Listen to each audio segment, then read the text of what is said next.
Hi guys, അപ്പോൾ എല്ലാവർക്കും നമ്മുടെ ചാനലിലേക്ക് സ്വാഗതം കേട്ടോ. അപ്പോൾ ഇന്ന് ഞാനൊരു അടിപൊളി ടിപ്പുമായിട്ടാണ് വന്നിരിക്കുന്നത്. നമ്മൾ സ്ത്രീകൾക്ക് എല്ലാവർക്കും തന്നെ ഉപകാരപ്പെടുന്ന ഒരു ടിപ്പാണിത് കേട്ടോ. അപ്പോൾ നമ്മൾ ഏറ്റവും കൂടുതൽ അനുഭവിക്കുന്ന പ്രശ്നം എന്താ? നമ്മൾ എവിടേക്കെങ്കിലും അങ്ങോട്ട് പോകാൻ ഒരുങ്ങുന്ന സമയത്തായിരിക്കാം നമ്മുടെ പീരിയഡ്സ് ഡേറ്റ് വരുന്ന സമയം അല്ലേ. അപ്പോൾ ഒരുപാട് പേര് ഗുളികയെല്ലാം കഴിക്കും, ചിലവർ കഴിക്കില്ല, ഫങ്ഷനൊന്നും പോകാണ്ടിരിക്കും. അപ്പോൾ ഗുളികയെല്ലാം കഴിച്ച് കഴിഞ്ഞാൽ അത് സൈഡ് എഫക്റ്റ് ഉണ്ടാവും. ചെറിയ കുട്ടികൾക്കൊന്നും ഒട്ടും തന്നെ കഴിക്കാൻ പാടില്ല ഗുളിക. പല പ്രശ്നങ്ങളും വരും. നമ്മൾ മുതിർന്നവരെ കഴിക്കാൻ പാടില്ല ഗുളിക എന്നാണ് ഡോക്ടർമാർ തന്നെ പറയുന്നത് കേട്ടോ. ഗുളികകളൊന്നും കഴിക്കരുത് നിങ്ങളെന്ന്. അപ്പോൾ ഈ ഒരു നാരങ്ങ മാത്രം മതി കേട്ടോ നമ്മുടെ ഈ പ്രശ്നം പരിഹരിക്കാൻ. ഇത് കഴിച്ചുകൊണ്ട് നമുക്ക് യാതൊരുവിധ സൈഡ് എഫക്റ്റും ഇല്ല കേട്ടോ. അപ്പോൾ എങ്ങനെയാണ് കഴിക്കേണ്ടതെന്ന് വെച്ചാൽ, നമ്മുടെ നാരങ്ങയില്ലേ, സാധാരണ നമ്മുടെ ചെറുനാരങ്ങയുടെ ഉള്ളിലുള്ള ഈ കുരു ഇല്ലേ, ഇതാണ് നമ്മുടെ മെയിൻ സാധനം കേട്ടോ.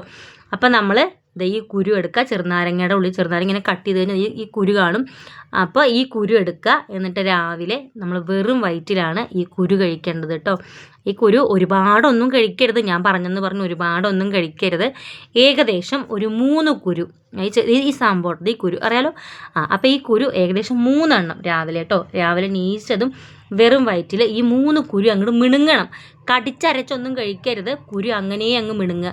കുരു എടുക്കുക, വായ്ക്കകത്തിടുക, വെള്ളം ഒഴിക്കുക. ഒരിക്കലും ഇതിനെ കടിക്കരുത്. കടിച്ച് മിണുങ്ങിക്കഴിഞ്ഞാൽ അതിൻ്റെ ഫലിതം ഉണ്ടാവില്ല. അപ്പോൾ ഇതിൻ്റെ ഫലം വേണമെന്നുണ്ടെങ്കിൽ, ഇന്ന് മൊത്തം തെറ്റാണ് ഞാൻ പറയണത്. അപ്പോൾ ഇതിൻ്റെ ഫലം വേണമെന്നുണ്ടെങ്കിൽ ഇതിൻ്റെ കുരു അങ്ങ് മിണുങ്ങണം കേട്ടോ. രാവിലെ 3 എണ്ണം കഴിക്കുക, വെറും വയറ്റിൽ കഴിക്കുക. പിന്നീട് ഒരു 3 കുരു രാത്രി നമ്മൾ ഫുഡൊക്കെ കഴിച്ച് കഴിഞ്ഞ് കിടക്കാൻ നേരം 3 എണ്ണം കഴിക്കുക കേട്ടോ. ഇങ്ങനെ കഴിച്ചു കഴിഞ്ഞാൽ നമ്മുടെ പീരിയഡ്സ് ഡേറ്റ് ആവില്ല. നമ്മൾ അത് പറഞ്ഞ് ഒരുപാടൊന്നും ദിവസങ്ങളൊന്നും നിങ്ങൾ കഴിക്കരുത്. മാക്സിമം 5 ദിവസം വരെ ഇത് നമുക്ക് തുടർന്ന് കഴിക്കാം കേട്ടോ. ഇത് നിർത്തിക്കഴിഞ്ഞാൽ ഡേറ്റ് ആവും നമ്മൾ. അപ്പോൾ 5 ദിവസം വരെ ഇങ്ങനെ കഴിച്ചോളൂ. 10ഉം 15ഉം ദിവസമൊക്കെ നിങ്ങൾക്ക് ഫങ്ഷൻ ഉണ്ടെന്ന് പറഞ്ഞിട്ട് ആരും കഴിക്കരുത്, ഞാൻ കഴിക്കാൻ പറഞ്ഞെന്ന് പറഞ്ഞിട്ട് 5 ദിവസം വരെയൊക്കെ ഇത് ഉപയോഗിച്ചോളൂ, കുഴപ്പമില്ല. അതിനപ്പുറം ഒന്നും കഴിക്കേണ്ട. അധികമായ അമൃതവും വിഷമാണെന്ന് കേട്ടിട്ടില്ലേ. അപ്പോൾ ഇതെല്ലാവരും ട്രൈ ചെയ്യുക. നിങ്ങൾക്ക് ഉപകാരപ്പെട്ട വീഡിയോ ഷെയർ ചെയ്യാം കേട്ടോ.